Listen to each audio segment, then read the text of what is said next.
국산 어뢰 개발의 첫 도전작 무유도 어뢰. 미국의 마크 44를 모방해 만든 최초의 경어뢰 K744. 곧이어 독자적으로 중어뢰 개발에 나선 국방과학연구소 어뢰 개발팀.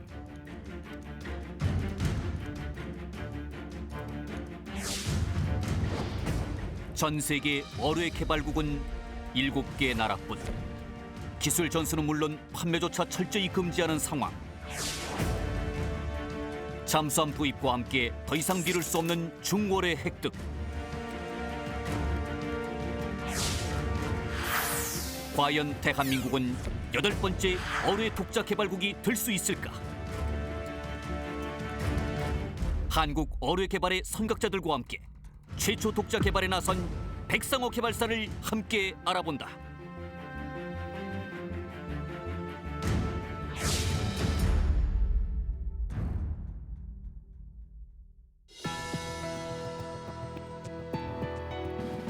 여러분 안녕하십니까? 첨단 국가의 초석 방위산업의 란경입니다. 오늘부터는 우리가 독자 개발한 중어뢰 백상호 개발사에 대해서 알아보겠습니다. 함께 하실 두 분 소개합니다. 먼저 백상호의 개발과 전력화를 주도하시고 수많은 해군 무기체계 개발에 참여해 오신 박성희 박사 나오셨습니다. 안녕하세요. 박성희입니다. 역시 백상호의 체계 개발을 담당하시고 우리 해군의 수중무기 체계를 개발해 오신 이재명 박사 모셨습니다. 안녕하십니까, 이재명입니다. 귀한 시간 함께해 주셔서 고맙습니다. 박성희 박사님, 예. 이제 오늘부터는 우리가 이제 중요하게 다룰 무기 체계가 이제 중어뢰인데요. 시청자들의 기본 어떤 이해를 돕기 위해서 이 중어뢰의 기본적인 개념과 설명을 좀 부탁드리겠는데요. 특히 지난 시간에 알아본 이 경어뢰와 비교를 해서 어떻게 다른 특징을 갖고 있는지 설명해 주시기 부탁드리겠습니다. 우선 경어뢰는 그 경자는 가벼울 경자입니다. 그래서 경어뢰고 중어뢰는 무거울 중자입니다. 근데 이제 그게 표적이 주로 경어뢰는 잠수함에 구멍을 내서 침몰시키기 때문에 자그마한 폭격으로도 잠수함을 격침할 수 있도록 그렇게 그래서 경어뢰는 좀 작습니다, 사이즈가. 그 대신 중어뢰는 멀리 가서 수상함을 단 한 발에 격침을 해야 되기 때문에 추진부 동력 장치도 사이즈가 크고 그 다음에 폭약도 사이즈가 큽니다. 그래서 무겁습니다. 사이즈도 크고 그래서 중어뢰입니다. 특히 이제 발사 이제 론처 우리 소위 말해서 이 경어뢰는 주로 수상함이나 항공기 탑재를 합니다. 그래서 이제 항공기 탑재하기 때문에 가벼워야 되고 이 중어뢰는 잠수함에서 발사를 합니다. 그래서 잠수함에서 발사를 해서 즉 수상함이나 잠수함을 공격하는 그런 것이 중어뢰가 되겠습니다. 그래서 90년 이후 개발된 백사건은 수상함 및 잠수함 공격용이고 2000년 이후 개발된 경어뢰, 청상어는 그 경어뢰, 가벼울 경자, 경어뢰가 되겠습니다. 예, 아주 간략하게 설명을 해주셨습니다. 무겁고 가벼운 거에 따라서 또 수상함이나 잠수함에서 이 정착하는 게 좀 다르다라는 말씀을 좀 주셨는데요. 네, 그렇다고 한다면 1980년대에 들어서 우리 해군이 이제 이 중어뢰 도입을 검토하게 된 배경은 어디서 찾을 수 있을까요? 예, 당시 그 미국의 대외 그 군사 전략은 그러한 기조에서는 한국이 이 오펜시브 공격용 무기는 개발하지 않는 것을 원했습니다. 예.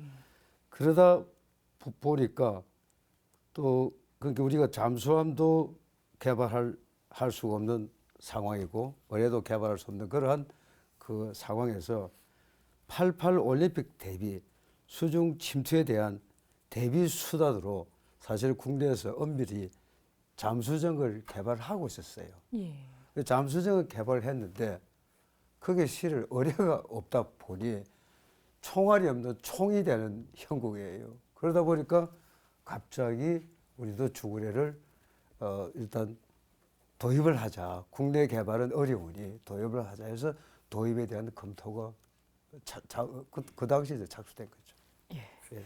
이제 결국 이제 88 올림픽 개최 준비를 하다 보니까 북한의 도발을 막기 위한 이런 차원에 있어서 좀 이제 예. 그 검토를 하게 됐다는 예. 말씀을 좀 주셨는데요. 예. 근데 이제 어뢰 개발 자료를 살펴보니까요. 예. 1986년도에 이 실험용이라고 하는 단서를 붙인 마크 37 세 발을 들여온 적이 있더라고요. 예. 근데 이제 중어뢰가 필요했다라고 한다면 왜 정식으로 이걸 좀 들여왔었어야지 왜 네. 실험용으로 이렇게 세 발만 이렇게 갖고 오게 됐는지 궁금합니다. 그래서 당시 저희들이 의뢰를 공개적으로 사오려고 해도 엄밀하게 개발하고 있는 잠수를 공개하기도 힘들고 그러다 보니까 또 저희들도 국방과학연구소로서는 연구개발 능력도 그 당시에 없었고 예. 그래서 이걸 기초를 우리가 구축도 할 겸 해서 그 저희들이 약간 이제 트리키한 그런 걸 좀 썼죠. 뭔가 하면은 미국이 갖고 있는 막 37을 우리 잠수함용으로는 살 수가 없으니까 우리는 아예 개발을 하고 있더라도 잠수함은 없는 거니까. 예.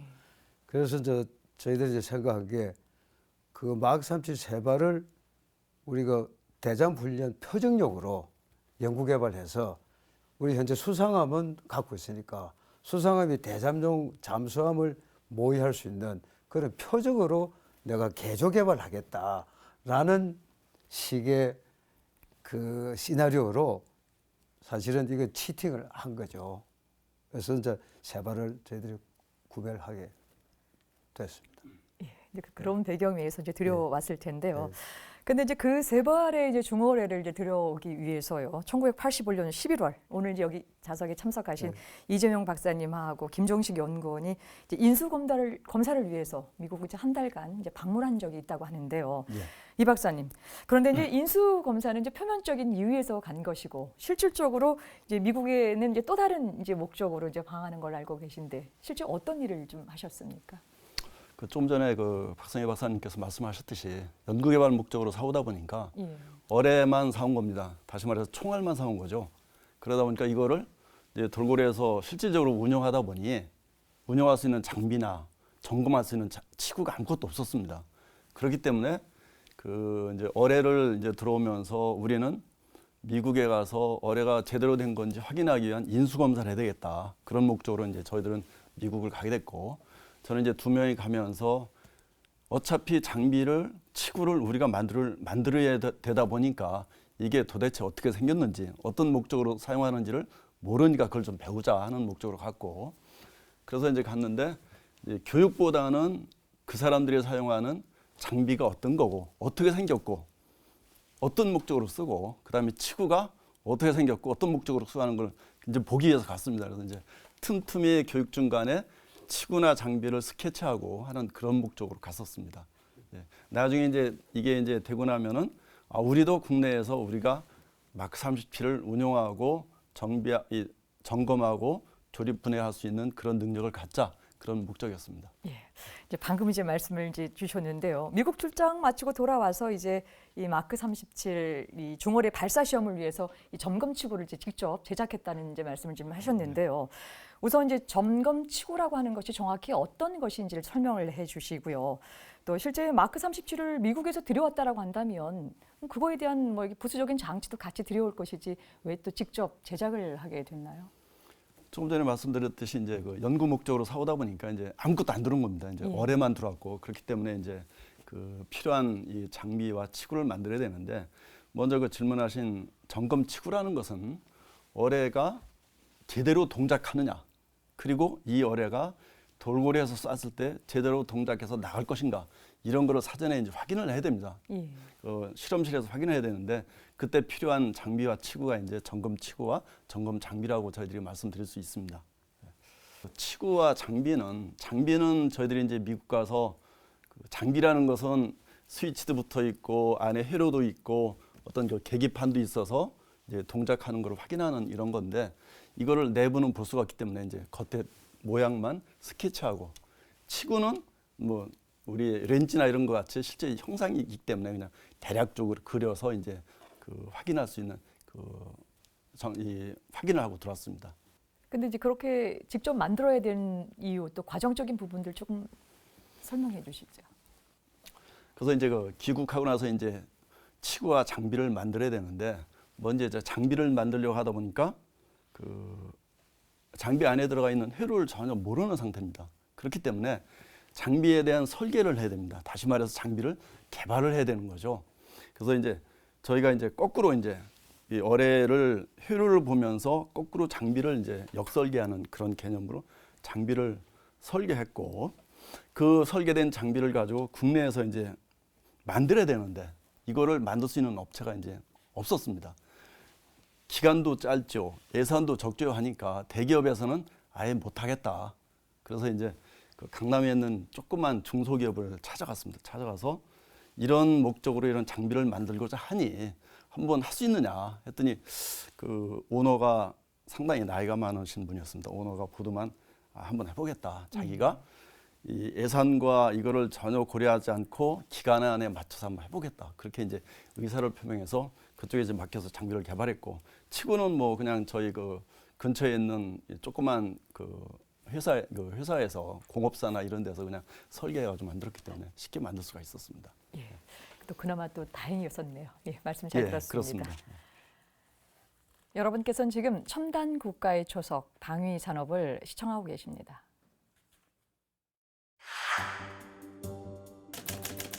최초의 국산 잠수정 돌고래.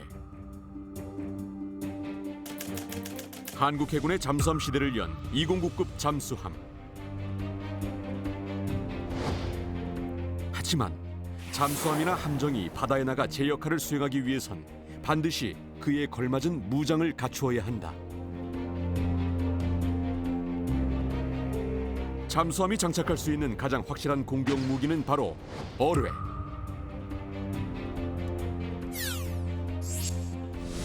우리 해군도 1980년대 초 209급 잠수함 도입 준비와 함께 본격적인 중어뢰 획득 계획을 세운다. 대한민국 잠수함 시대를 열어갈 중어뢰 획득. 물론 가장 빠르고 확실한 방법은 선진국으로부터 구입하는 것. 하지만 수입한 어뢰는 정보 보안을 100% 장담할 수 없으며 적국과 주변 강국들에게 우리의 주요 무기 체계가 고스란히 노출될지도 모른다.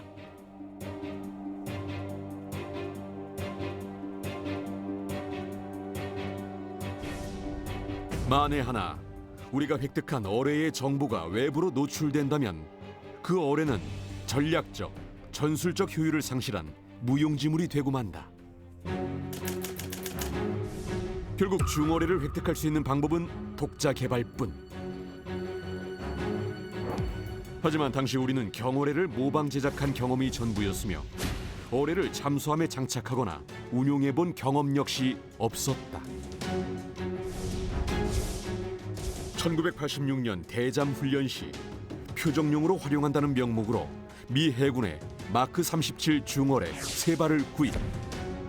중어뢰 발사 실험에 나선 연구원들. 하지만 연구용으로 가져온 만큼 발사에 필요한 장비는 하나도 들여올 수 없었고, 어뢰를 만들어 본 적도 없는 연구원들이 운용 장비와 점검 치구들까지 직접 만들 수밖에 없었다. 더 큰 난관은 힘들게 들여온 어뢰 위에 발사 시험을 진행할 장소조차 마땅치 않았다는 것. 과연 중어뢰 발사 실험은 무사히 진행되었을까? 네, VCR 자료화면 잘 봤습니다. 박성희 박사님, 예. 이제 1988년 9월 어뢰 실험동이 이제 준공이 되는데요. 이제 이 설비는 특히 우리 박사님의 이 강력한 주장으로 인해서 마련됐다고 하는데 어떤 네. 이야기입니까? 그 우선 이 당시에는 그 앞으로 개발할 어뢰에 대한 인력도 한 40명 충원을 해야 될 판이고, 그다음 실험실도 있어야 되는데 예. 방이라는 거는 사무실 10명 들어갈 사무실밖에 없고, 이런 어뢰를 우리가 설계하고 제작하고 시험할 조립장도 없고, 그러한 상황에서 앞으로 그 한 3년 내에는 당장 필요는 할 텐데 가진 게 없다. 한참 고민을 하고 있을 때, 그때 또 이제 아까 이재영 박사 중어뢰 막 37도 이제 발사 시험도 준비도 해야 되고, 아무것도 없는 때 그야말로 맨땅에 헤딩하는 시점이에요. 그래서 그때 마침 우리 ADD 국방과학기소 소장님이 우리의 그 열악한 환경을 한번 그 순시를 한번 한 적이 있었어요. 물론 제하고 본부장님이 그 유도를 했죠. 그래서 소장님이 와서 저희들이 이런 개발 계획, 이런 계획이 곧 진행될 거니 빠른 시간 내에 우리 의뢰 건물이 하나 필요하다 해서 뭐 다 같이 우리가 다 노력을 해서 이 예산을 빠른 시간 내에 조기에 우리가 집행할 수 있도록 그런 기회를 갖게 됐죠. 이제 결국 이제 이 어뢰 실험동이 또 준공이 되고요. 또 실제 그 미국에서 이제 그 마크 37을 이제 들여오고 나서요. 이 박사님 이제 발사 시험 준비를 이제 했을 텐데 어떻게 순조롭게 잘 진행이 됐나요? 그 마크 37 중어뢰는 저희가 이제 처음 접하는 어뢰죠. 예. 그리고 또 한 가지는 이거를 점검하는 정비 장비나 치고도 처음 우리가 이제 설계해서 만든 겁니다. 다시 말해서 장비는 거꾸로 역설계를 해서 만든 거기 때문에 어뢰하고 장비를 물려서 테스트를 하다 보니까 문제가 생겼어요. 근데 문제가 생기는데 이게 어뢰가 문제인지 아니면은 장비가 문제인지를 확인하기가 무지 어려웠습니다. 그걸 하려고 하다 보니까 시간이 또 엄청나게 많이 걸렸고요. 또 다 테스트를 해놓고 나서 집에 가서 가만히 생각하면은 이게 맞는가? 우리가 한 게 맞는가? 그런 진짜 그 상당히 많이 이 밤잠도 못 자고 고민을 많이 한 적이 있습니다. 예. 이제 그렇게 열심히 이제 준비를 하시고요. 드디어 1988년 10월 27일 날 이제 한국 최초의 잠수함 어뢰 발사 시험이 이제 진행이 됐는데요. 어뢰를 구하는 것 자체부터가 굉장히 어려웠기 때문에 이제 발사 시험을 준비할 때 굉장히 이제 그 걱정도 되고 또 굉장히 기대도 많았을 것 같은데 그 과정과 결과도 좀 듣고 싶습니다. 예, 그 어뢰를 돌고래에 이제 그 발사하기 위해서 탑재를 해야 됩니다. 예. 탑재를 하려면은 이제 탑재 치구가 있고 그 정상적인 치구에 의해서 이제 탑재가 돼야 되는데 돌고래에서는 그렇게 준비가 안 됐었습니다. 그래서 어뢰를 크레인에다 들어서 물 위에 띄워놓고 어뢰 발사관의 높이를 맞춰서 이제 거꾸로 이제 뒤로 밀어넣는 식으로 이제 이렇게 이제 해서 탑재를 하게 되는데 그 크레인에서 이제 물에 이렇게 내려놓고 보니까 갑자기 어뢰가 이제 깔아앉는 거예요. 이게 떠야 되는데 왜 깔아앉지? 해서 이제 부랴부랴 이제 다시 이제 크레인으로 이제 잘못하면 이제 바다에 빠지니까 들어가지고 건져서 나중에 저울로 재보니까 무게가 훨씬 무거웠던 겁니다. 원래 규정보다는 훨씬 무거웠던 거예요. 그래서 이게 왜 그렇지? 그래서 이제 고민을 하다 이 자료를 뒤지고 다시 이제 분해해서 하다 보니까 안에 들어가 있는 이제 추진용 전지가 이 무게가 원래 예상했던 것보다 좀 무거웠던 겁니다. 그래서 이제 안 되겠다 싶어서 이제 딴 부분에 그 추를 더 달아서 어뢰에 대한 평형을 잡고 무게를 이제 맞춰서 이제 그 탑재를 한 적이 있습니다. 탑재를 하고 나서 이제 발사를 해야 되는데 이제 진해 그 남해 그 모 해역에서 이제 발사하게 됩니다.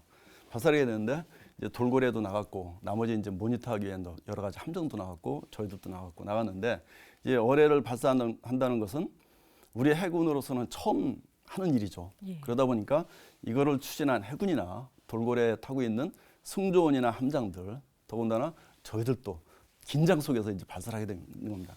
다행히 첫 발사에서 성공적으로 잘 나갔습니다. 나가고 나서 이제 한참 뒤에 이제 부상하고 나면 이제 해수를 하게 되는데 하게 되는데 그 기간이 보통 한 10분 이내 정도, 뭐 한 5분에서 10분, 길게는 한 20분 정도 걸립니다. 근데 어뢰라는 것은 쏘고 나면은 아무것도 우리가 알 수가 없습니다. 미사일은 쏘면은 날아가는 궤적을 눈으로 확인하고 다 모니터가 되는데 어뢰는 쏘고 나면은 프로펠러 도는 소리만 나지 아무것도 보이는 게 없습니다. 그래서 실질적으로 쏘고 나서 한 5분이나 10분 또 한 20분 동안은 그 어뢰를 준비하고 개발하고 거기에 참여하는 모든 사람들은 이 1분이 아니고 한 10년씩 가는 그런 아주 긴장되는 그런 순간이죠. 예.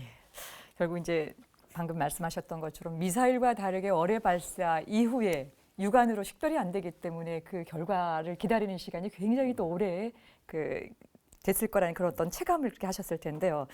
당시 어뢰 개발팀을 보게 되면요, 이 경어뢰 K744를 개발하고 있는 중이었고요. 또 인원도 여유롭지 못한 상황이라는 것을 저희가 알고 있거든요. 이 박사님, 그런데 이제 3년이나 걸려서 이 마크 37 발사 시험을 꼼꼼히 준비할 수 있었던 비결, 뭐가 좀 새로운 게 좀 있었나요? 그 마크 37을 발사할 시점에는 K744 경월의 운용 시험 평가를 거의 마지막 단계에 있었습니다. 그렇기 때문에 그 연구원들이 두 가지 업무를 다 해야 되지만은 그래도 한 군데 어느 정도는 이제 조금 머리가 빈 상태로 일을 할 수 있는 그런 상태가 됐었죠. 예. 또 그 당시 해군에서는 이제 우리나라에서 중어뢰를 개발해야 되느냐 말해야 되느냐 이거를 아주 저울질할 때입니다. 근데 저희 연구원으로서는 국내에서 개발하는 게 당연히 좋죠. 저희들이 이제 해야 될 임무니까. 그래서 이제 이것도 성공시켜야 되겠다. 그런 목적으로 그 적극적으로 이제 이쪽 분야에 매진을 하게 되었습니다. 이제 마크 37 발사 시험 이후에요. 어떤지 우리 중어뢰 개발에 이게 굉장히 중요한 영향을 좀 끼쳤을 것 같은데, 그러니까 어떻게 이게 평가해 볼 수 있는지 말씀 듣겠습니다. 먼저 네. 우리 박 박사께서 말씀을 좀 주시죠. 초부터 마크 37은 우리가 쓰겠다는 생각보다 이걸 가지고 공부해서 우리 의뢰를 개발하는데 하나의 그 벤치마킹 하겠다는 의도였어요. 그래서 단 군의 해군 함정에 잠수함 탑재해서 발사하는 것까지는 우리가 앞으로 겪어야 될 과정이니까 미리 해보자. 그러니까 어차피 외국은 우리한테 설계 제작 능력은 안 줍니다. 어디 가서 배워올 수도 없어요. 그래서 우리는 설계와 제작 능력은 우리가 갖는데 제작한 이후의 운영이나 발사나 이런 것까지는 마크 37을 통해서 경험을 쌓자. 그런 과정 속에서 그 다음에 이 마크 37을 보고 일반 배치로라든지 어떤 형상이라든지 형상 설계 같은 그런 부분은 설계에도 도움이 됐고 제작에도 도움이 됐고 아까 이재영 박사 얘기한 돌고래 탑재해서 발사하고 회수하는 전체 시험 과정까지가 많은 부분에 우리가 도움을 받았다고 할 수 있어요. 그러니까 아주 싼 값에 저희들이 기술력을 확보한 거예요. 그 시험 발사를 통해서 설계, 제작 여러 가지 측면에서 영향을 좀 받았다고 말씀을 좀 주셨는데요. 이 박사님은 어떤 영향을 좀 끼쳤다고 보십니까?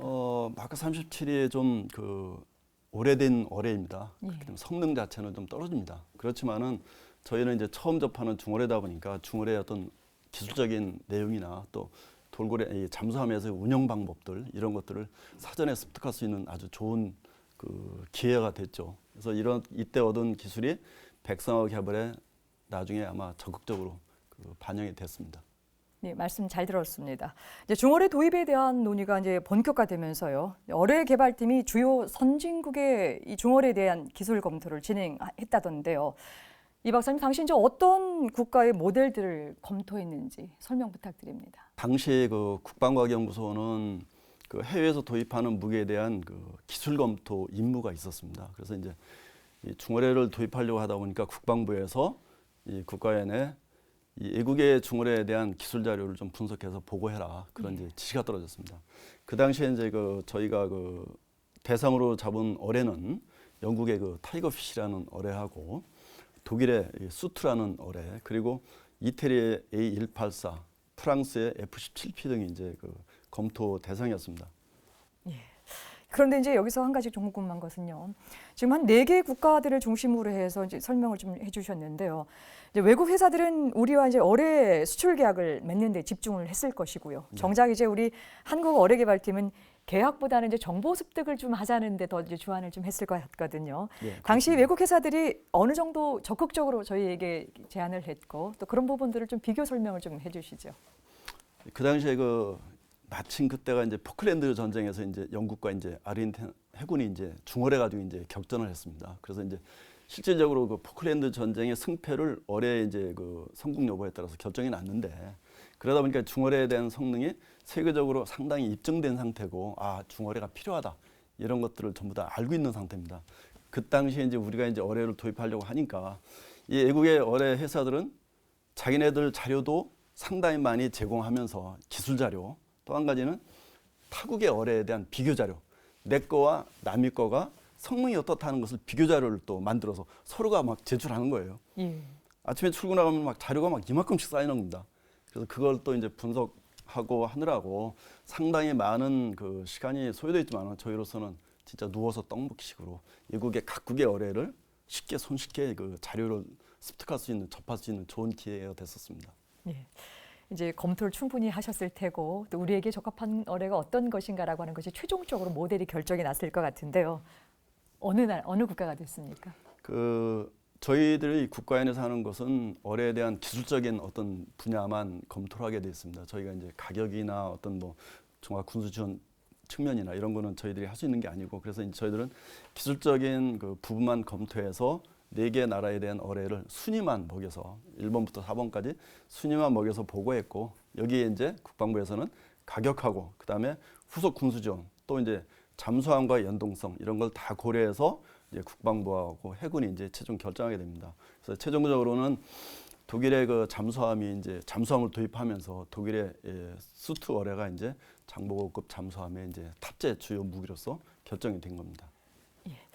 결국 이제 독일의 수트가 결정이 되고서 실제 이 박사님께서 이제 수트 시험 발사를 참관하기 위해서 독일로 이제 다녀오신 걸로 알고 있는데요. 원래는 참관팀에 이게 같이 이게 포함되어 있지 않다가 나중에 이 해군 참모총장의 특별 지시로 참여하게 됐다는데 이 참모총장님이 어떤 또 특별한 해안을 갖고 계셨기 때문에 이 독일 출장을 허락하셨습니까? 총장님이 어떤 생각을 하셨는지는 저는 잘 모르겠습니다만은 그 당시에 이제 해군 둘하고 이제 국방부에서 한 명이 이제 결국 이제 해군이죠. 3명이 이제 가게끔 돼 있었는데 그 당시에 이제 우리는 어뢰를 그래도 경어뢰도 개발해봤고 또 막 37도 가지고 있다 보니까 그래도 어뢰 팀에서 한 명 정도가 가는 게 좋지 않겠는가, 그래서 이제 갑자기 결정이 됐습니다. 그래서 뭐 한 2, 3일 전에 결정돼서 불이 나게 이제 수속하고 이제 독일을 가게 됐는데, 어떤 그렇게 해서 이제 독일을 저희들이 갔고, 더군다나 그 당시에는 이제 수트를 저희가 이제 기술 검토하면서 수트에 대한 내용은 상당히 많이 알고 있고 또 외국에 대한 어뢰를 많이 알기 때문에 제가 가물해가지고 그런 그 비교할 수 있는 어떤 그 자료나 능력이 좀 확인하고 싶지 않았었겠나 그렇게 보여집니다. 예. 특별하게 지금 어떤 보안상의 문제가 아니라고 한다면요. 뭐 이게 각국에서 좀 비교가 검토됐던 부분들 좀 특징만 좀 간략하게 좀 알 수 있을까요? 그거는 그 단편적으로 한 가지만 얘기해가지고 어느 어뢰가 좋다, 어느 어뢰가 나쁘다는 것은 얘기할 수가 없습니다. 어뢰가 가지고 있는 것은 일단 추진 속력도 있어야 되고 또 얼마큼 멀리 가야 되느냐, 또 얼만큼 조용히 가느냐, 또 눈이 얼마큼 중요하냐, 이런 것들이 여러 가지 복합적으로 있기 때문에 어느 한 어뢰가 아주 독보적으로 좋다, 이거는 지금 여기서 말씀드릴 수가 없고 상당히 어려운 분야입니다. 예, 알겠습니다. 어쨌든 독일의 수출을 결정하게 된 부분들은 지금 말씀하신 여러 가지 조건들이 다 부합하는 것이기 때문에 이제 결정을 좀 했을 텐데요. 직접 이제 독일의 수트 발사 시험이 가서 이제 보셨을 텐데 어디서 어떻게 진행이 됐고 그 과정에서 이 박사님 어떤 걸 좀 얻으셨나요? 그 발사 시험은 어차피 독일도 이제 그 해군 무기이기 때문에 발사 시험은 아무 데서 하는 게 아니고 이제 해군의 어떤 시험장이 있습니다. 그게 이제 독일 북부에 있는 그 에켄프로데라는 지역입니다. 상당히 그 휴양지로서 많이 알려진 그런 도시인데, 아주 조그만 도시인데, 그 함부르크로부터 독일의 그 함부르크로부터 아마 차로 한 2시간 정도 이렇게 막, 그것도 아우토반으로 2시간을 달려가지고 가는 그 북쪽에 있는 그런 회사입니다. 그런 위치입니다. 근데 이제 그 어뢰를 만드는 회사는 함부르크에 있는 AEG라는 그 회사에서 이제 만들었습니다. 그리고 발사는 아까 말씀드린 듯이 에켄프론트에서 하게 되었고, 저는 이제 그때 가가지고 이제 함부르크에서 정비하는 거를 저희가 다 같이 이제 확인하고 조립해서 포장해서 이제 차에 실어 보내고 저희도 또 이제 또 따라갑니다. 따라가면은 이제 에켄프론트에 가면은 육상에서 이제 어뢰를 발사하고 이제 바다에 가서 이렇게 건지는 그런 개념으로 되어 있는 시험장이 있습니다. 그런 시험장이 있는데 저희들은 가서 이제 어뢰를 어떻게 정비하고 조립하느냐 이것도 이제 확인할 수 있었고, 또 어떻게 이동하고 어떻게 발사관에 로딩하고 어떻게 발사하느냐, 또 발사하고 나서 어떻게 회수하느냐, 마지막으로 회수한 어뢰에 있는 데이터를, 어뢰에도 블랙박스라는 게 있습니다. 그 주행하는 모든 데이터를 이제 기록을 하고 나중에 이거를 회수해가지고 이제 안에 있는 데이터를 분석을 해서 이게 어뢰가 제대로 동작했다 아니면은 뭐 딴 데로 갔다 이거를 알 수 있는 건데 그 블랙박스에 들어가 있는 데이터를 이제 추출해서 이제 어뢰에 대한 성능을 다 확인하는 그런 절차를 저희들은 가서 이제 보고 직접 눈으로 보고 듣고 이제 할 수 있는 그런 기회가 있었습니다. 어쨌든 우리의 백상어를 만들어가기 위한 사전 작업으로 차근차근하게 준비한 과정들을 지금 들을 수가 있었습니다. 이 박사님 이제 그 밖에 소독이나 혹시 에피소드 있으면 하나 소개해 주시죠. 예, 보통 그 어뢰는 낮에 발사를 해서 이제 회수하고 하는데 독일의 그 수트 어뢰는 밤에 발사를 하더라고요. 예. 밤에 발사한다는 것은 실제 이제 이거를 운영하고 하는 사람들 입장에서는 참 어려운 거죠. 더군다나 아까 말씀드렸듯이 그 지역이 이제 그 휴양지다 보니까 낮에는 이제 이 보트들이 많아서 발사를 못 해요. 해군 시험장이라도 이제 밤에 하는데 그것도 밤 1시, 2시 막 돼서 합니다. 기다려서 밤 1시, 2시 돼서 다시 이제 발사를 하는데 발사하면은 밤이니까 이제 보이는 게 아무것도 없습니다. 근데 이제 실제 이제 어뢰에는 자기 그 헐에 위에다가 상부로 이렇게 커다란 불을 이렇게 붙이고 와요. 불 켜가지고 이제 다닙니다. 근데 이제 타겟 입장에서 보면은 어뢰를 쐈는데 나한테 오는 것은 뭐가 오는가 하면은 불이 와요. 아주 직경이 한 10m 정도 되는 커다란 시퍼런 불이 옵니다. 무지 섬뜩하죠. 저도 이제 배에 몇 번 탔었는데 예. 그 어뢰가 나를 향해서 온다는 것은 그 어뢰에 폭약이 들었으면 나는 이제 죽는다는 거거든요. 다행히 이제 폭약이 없었기 때문에 지금 살아서 여기 있는데 불이 막 커다란 불이 오는 겁니다. 그래서 야 이거 도대체 진짜 그 섬뜩하구나. 어뢰가 나한테 온다는 것이 실제 내가 잠수함에 타고 있었으면은 또 배에 타고 있었으면은 진짜 무서웠을 것이다. 그런 생각을 했었습니다. 그렇게 해서 이제 어뢰 발사를 이제 2발을 하게끔 돼 있었는데 첫 번째 발사한 것은 아주 정상적으로 잘 나갔습니다. 잘 나가서 모든 게 아주 완벽하게 다 이제 끝났는데 두 번째 발사하려고 새벽 한 3시인가 4시쯤 됐었습니다. 그때는 그러니까 발사를 했는데 어뢰가 나가다 발사관에 턱 걸려버린 거예요. 나가지를 못했습니다. 예. 이거 이제 큰일 난 거죠. 그래서 아침에 이제 해가 뜨고 나서 이제 들어올려서 어뢰를 빼서 이제 분해해 보니까 어뢰 안에 들어가 있는 와이어 하나가 프로펠러 샤프트에 싣혀가지고 쇼트가 난 겁니다. 그래서 어뢰가 이제 나가다가 이제 중지를 했는데 문제는 이제 우리 해군에서 파견된 조함단 그 관계자나 또 이제 독일의 어뢰를 만드는 아예게 회사나 여러 사람들은 진짜 완전히 난리 난 겁니다. 이거는 2발 다 성공해야지 한국에 가서 보고를 제대로 하고 이제 바로 그 다음에 도입을 하는데 문제가 생기면은 이제 그 도입하는 문제가 이제 걸리니까 그래서 이제 저는 이제 분해해서 보니까 이게 어뢰의 어떤 성능보다는 어뢰 그 조립 과정에서의 실수 이거로 저는 이제 봤습니다. 그래서 제가 이제 나서가지고 이거는 어뢰 성능이 아니고 어뢰를 조립하는 과정에서 생긴 실수이기 때문에 이번 평가에서는 제외하자. 그 대신 한 발 실수했으니까 한 발을 또 성공하면은 내가 이거를 해군들하고 건의해서 무마시키겠다. 좀 엄포를 놨습니다. 그래서 그 다음에 이제 다시 이제 또 함부르크까지 또 내려가서 다시 또 한 발을 조립해서 그 다음 주에 이제 또 발사를 했는데 세 번째 한 거죠. 세 번째 한 것은 다행히도 아주 잘 됐습니다. 잘 돼가지고 그때 참석한 그 해군 관계자나 또 독일의 그 아예게 회사 관계자나 모든 사람들이 저희가 그 파견된 3명한테 대해서 상당히 고마워하고 그런 적이 있었습니다. 예. 박성희 박사님, 지금 이제 이 박사님 좀 말씀을 쭉 듣다 보니까요. 그 당시에 해군 참모총장께서 이 박사님을 독일 이 수트 발사 시험에 꼭 보내신 이유가 있을 것 같은데요.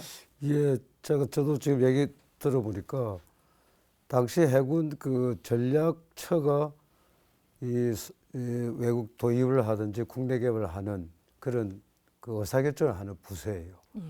그 전략처가 해군 총장으로 긴밀히 협조를 해요.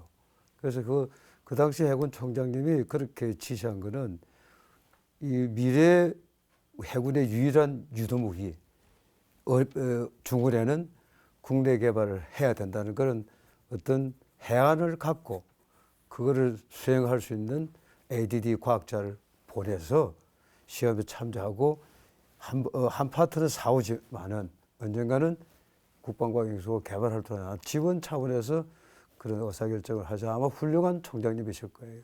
예, 말씀 잘 들었습니다. 여러분께서는 지금 첨단 국가의 초석 방위 산업을 시청하고 계십니다.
네, 자료 화면 잘 봤습니다. 1987년 1월 해군은요, 이제 국가연의 국내에서 이 중어뢰를 개발할 수 있는지를 타진했고, 이제 바로 어뢰 개발팀은 이제 독자 개발이 가능하다는 답을 내놨습니다. 우선 이제 해군이 중어뢰를 해외 도입이 아닌 우리 국내에서 이 독자 개발할 수 있다라고 하는 그런 답을 준 이유가 무엇입니까?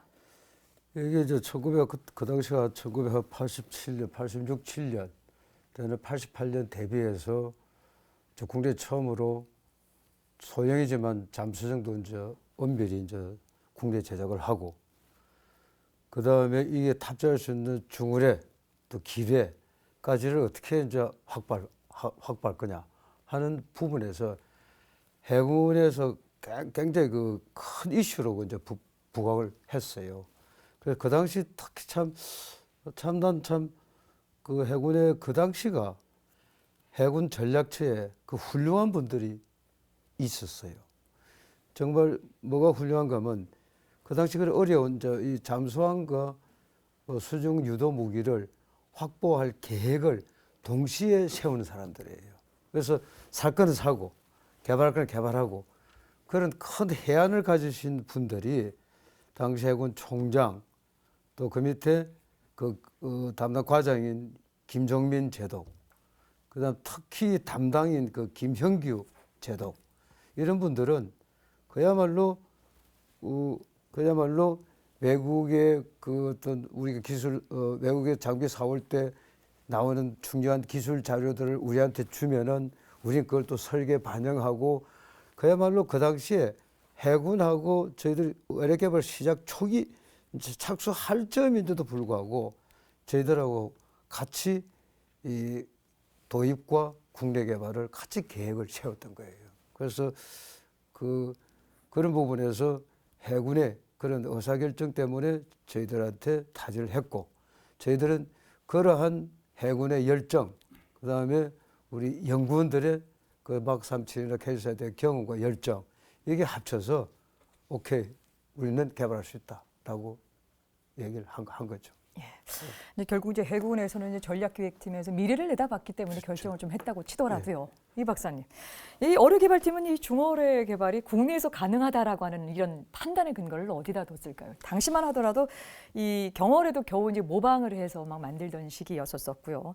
또 더군다나 선진국에서는 이 중어뢰에 관련된 기술을 이게 전수해주지도 않는 굉장히 좀 막막한 상태였을 텐데 약간의 좀 무모한 자신감 같은데 이게 어디서 이렇게 판단을 내리셨습니까? 어차피 개발은 개발 아닙니까? 힘든 거거든요. 개발을 안 하면은 영원히 개발은 못하는 겁니다.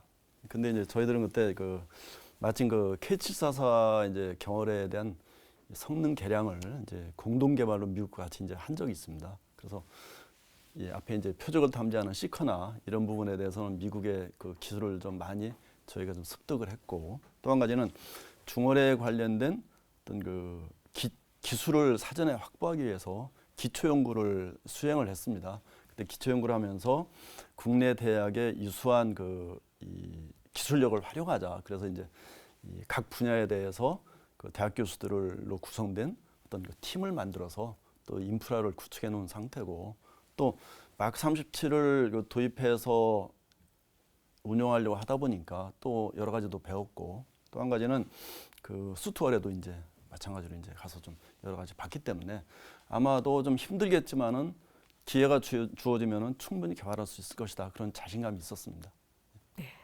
이제 경어뢰를 개발하는 과정에 있어서의 어떤 자신감 이런 것들과 또 해군에 있어서의 어떤 그런 미래를 바라보는 그 지점이 딱 맞았기 때문에 이제 결정을 좀 한 것 같은데요. 이제 그렇게 해서 1989년 1월 해군이 국방부에 이제 중어뢰에 대한 무기 체계 소요를 제출하면서 이제 그야말로 국내에서의 중어뢰 개발에 이제 박차를 가하게 되는데요. 근데 갑자기 장애물이 등장했다고 들었습니다. 그 당시에 이 단거리 함대함 미사일 해룡 때문에 이 중어뢰의 독자 개발이 뭐 무산될 뻔했다고 하는 얘기인데 어떤 이야기입니까? 예, 해룡은 배에서 배를 공격하는 단거리 미사일입니다. 미사일인데 개발은 성공적으로 잘 됐는데 이게 해상 날씨에 따라서 안개가 끼거나 비가 오거나 하는 것에 따라서 탐색기와 성능이 이제 차이가 생겼습니다. 그러다 보니까 개발은 했지만은 양산까지는 이루어지지 못한 그런 사업입니다. 그때 이제 마침 해군에서 이제 주도적으로 이 국가연과 같이 주도적으로 한 사업이 이제 조금 애매하게 되니까 우리나라에서 이 국내 개발할 수 있는 어뢰 할 수 있겠느냐 하는 그런 회의적인 의견들이 있었으나 그 당시에 이제 해군의 지휘부들, 조금 전에 박성희 박사님도 말씀하셨듯이 그런 해군의 고위층의 지휘부들이 그래도 한번 해보자. 그래서 이제 해군에서 하는 무기체계 실무위원회가 있습니다. 실무위원회 위원장이 이제 기획관리 참모부장인데 이분이 실패해도 좋으니까 한번 해보자. 그래서 이제 위원들이 전부 다 이제 같이 동의했고, 그래서 연구 개발이 갔습니다. 네. 예. 이제 오늘 박사님께서. 그래서 그 부분은 진짜 참 국가연이 무기체계 미사일 쪽은 그런 좀 어려움이 있지만은 그런 상황에서도 해군에서 눈치 보질 않고 국내 무기 개발을 우리 기술로 하자는 그런 열정을 가진 분이 한 분 있었어요. 저는 이런 부분은 우리가 이런 역사를 조명할 때 꼭 이런 분은 이름을 남겨야 된다고 생각해요. 그 당시 작전 부장이 간용태 제독입니다. 그 당시 작전부장인데 저희들 회의 끝나고 회의 때 그 얘기를 못 하죠. 당시 저희들 연구개발 나름대로 컴퓨터 베이스드, 시뮬레이션 베이스드 설계한 거를 설명을 하고 나니까 갑자기 국가에를 좀 실력이 없다고 보는 눈이 갑자기 이제 실력이 있고 좀 믿을 수가 있겠다라는 생각을 하시면서 사업은 이제 소유제기 하는 걸로 했어요. 하고 이제 저에게 이제 술 한잔 하러 저녁 먹으러 갔을 때 술집에서 딱 그랬어요. 실패해도 좋다. 한번 해봅시다. 그런 부분이 우리 무기 개발하는 사람들은 다른 거 없어요. 봉급을 많이 받나. 딱 하나 사명감인데 국가나 정부가 소요 군에서 이러한 용기를 북돋아 주는 그런 어떤 그 어떤 의지, 말 한마디가 이 연구원들을 자극시키는 거예요. 그래서 그 부분에 대한 이 백사거 개발권도 지금까지라도 한 20, 30년 지났지만은 그분의 그 말씀은 기억하고 있어요. 예. 저희가 비단 이제 해군 무기 체계뿐만 아니라요, 육군 무기 체계도 그렇고 방산 이 과정에 있어서 꼭 한 분씩 미래 해안을 갖고서 실패도 좋다. 그렇게 어떤 뒷받침되는 용기를 북돋아주는 분들이 늘 계셨다라고 하는 것들을 이제 발견하게 되는데요. 오늘도 이제 간영태 제독께서 그 부분들을 명확하게 짚고 가셨었거든요. 근데 제가 이제 쭉 듣다 보니까 한 가지 좀 궁금한 게요. 이번에 우리 이 박사님한테 여쭤볼까요? 이 중어래를 지금 백상어라고 지금 명명을 했거든요. 어떤 특별한 이유가 있습니까? 예, 저희가 그 국방과학연구소에서 이제 74년도부터 어뢰 개발을 시작을 했습니다. 그래서 그 당시에 이제 MK 마크 44라는 아주 오래된 경어래인데 이것을 국방부에서 한번 모방 개발해봐라. 한번 보고서 한번 국내에서 만들어보자 하는 의견을 냈고 그 당시에 그 우리나라 그 산업계 어떤 기술력은 어뢰를 제작하고 만들 수 있는 능력이 거의 없을 때입니다. 74년도니까.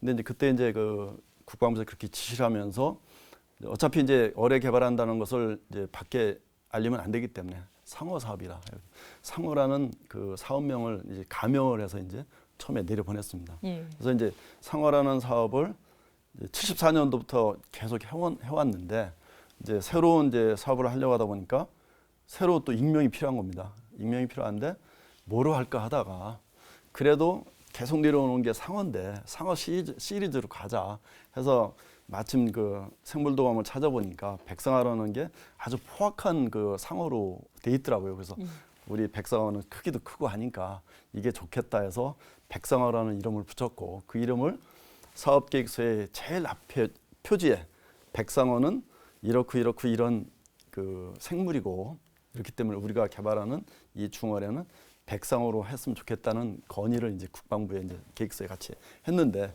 그게 그냥 결정돼서 내려와서 지금도 백상어라는 이름을 쓰고 있습니다. 예. 그래서 그 이후로 이제 상어 시리즈를 쭉 가게 되는 어떤 그런 또 이유가 되게 될 것 같은데요. 이제 약속된 시간이 돼서 이제 마지막 질문 이제 박사님께 좀 드릴 텐데요. 이제 누구보다도 이제 우리 박성희 박사께서는 아주 야심차게 이 부분을 이끌어 오셨을 텐데요. 간간히 이렇게 위기가 닥칠 때마다 좌절도 하고 또 절망도 했었을 텐데 굉장히 마음 고생이 좀 심했을 것 같습니다. 어떠셨습니까? 그 저희들이 이런 무기체계 소요제기 내는 과정이 한 4, 5년 걸립니다. 그 소요제기 내는 과정에서도 항상 우리는 개발하려고 하고 하지 말고 사오라 하는 그룹 딱 두 그룹으로 갈립니다. 예. 그래서 항상 그런 고비가 있을 때마다 항상 그 의사결정 과정에 훌륭한 사람들이 있었어요. 그래서 그런 분들 때문에 우리가 항상 극복할 수가 있었고 또 하나는 이런 위기가 닥칠 때마다 정말 우리 실력이 없구나 걸 느껴요. 내가 실력이 없으니 남이 안 알아주는 거예요. 그래서 이런 위기가 닥칠 때 또 마음이 또 자존심 상할 때마다 연구원들하고는 설계에 더 박차를 가할 수밖에 없었죠. 그래서 그냥 과거의 아날로그식 설계가 아니고 그야말로 컴퓨터 베이스드, 모델 베이스드로 디지털 베이스로 이제 우리가 설계를 한다 해서 처음으로 그걸 이제 시스템 설계에 우리가 적용을 했어요. 그런 부분들로 설명을 하고 또 설명을 하고 자존심 상하면은 그 사람이 더 알아듣기 쉽도록 설명하고 하는 그런 과정 속에서 우리가 다 겪어 나오지 않았나 그런 생각됩니다. 네. 오늘 두 분 말씀 잘 들었습니다. 우리의 바다는 우리의 함정으로 지킨다라고 하는 정신. 바로 그 정신 그대로 우리의 어뢰를 우리의 손으로 만들기 위해서 뜻을 모은 과학자들. 과연 그 꿈은 어떻게 실현될지 다음 이 시간에 이어가겠습니다. 끝까지 함께 해주셔서 고맙습니다. 안녕히 계십시오.